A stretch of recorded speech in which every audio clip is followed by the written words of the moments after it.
My name is Aga. For this assignment, I started to use the instructors example ppm CUDA code, which is already handles reading and writing ppm images and setups the basic CUDA memory management. On top of that, I implemented four CUDA kernels that run one thread per pixel using a 2D grid and 2D blocks, and a Gaussian blur filter and edge detection filter using central differences, a sine wave function that generates a synthetic image, and custom color immersion filters are done with this code. I wrote those ones, and I already compiled the code, so I'm gonna call each operation so that we can see the each run, like execution time in milliseconds, and then after that we can check the figures. I'm gonna copy from here.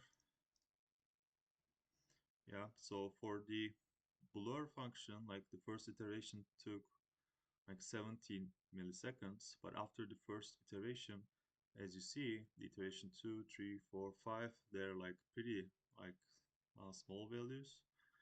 As after the iteration 2, like they're below point 0.3 milliseconds. So the total blur kernel time is 71.4 millisecond. Let's run the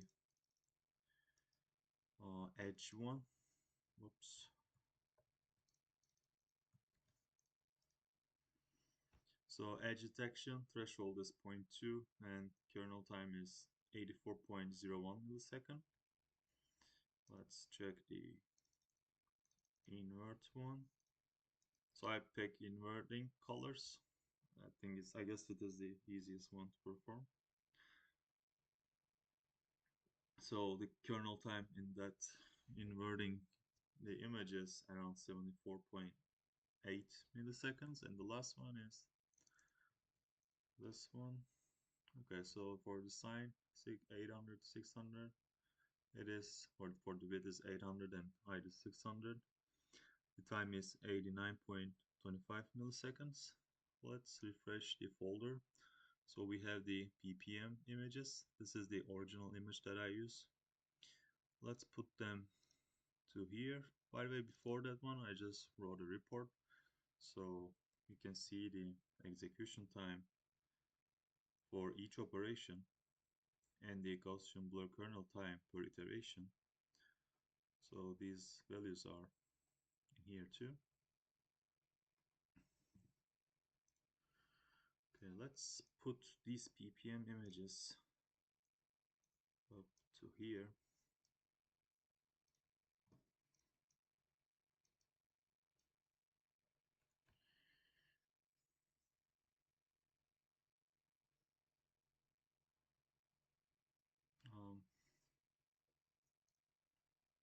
Um, I had to pause the video because right now I'm connecting the clusters from VPN from my home with using VPN. That's why like my internet connection is not really reliable, and it took me a while to download all of these images.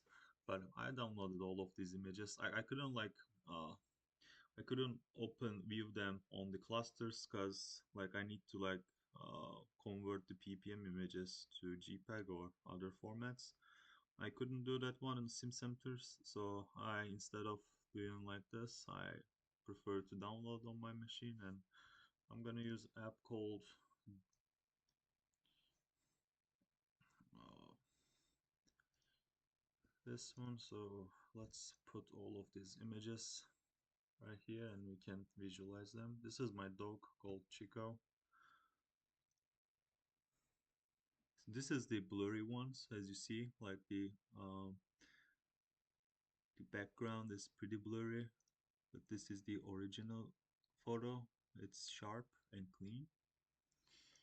This is the inverse, the edge one. I guess we couldn't capture all of the edges pretty well. This is the inverse one. So it looks a little bit weird. And this is the sine value that we did perform. So thank you for listening to me. I hope you all enjoyed it. So this is the end of my video for homework 6.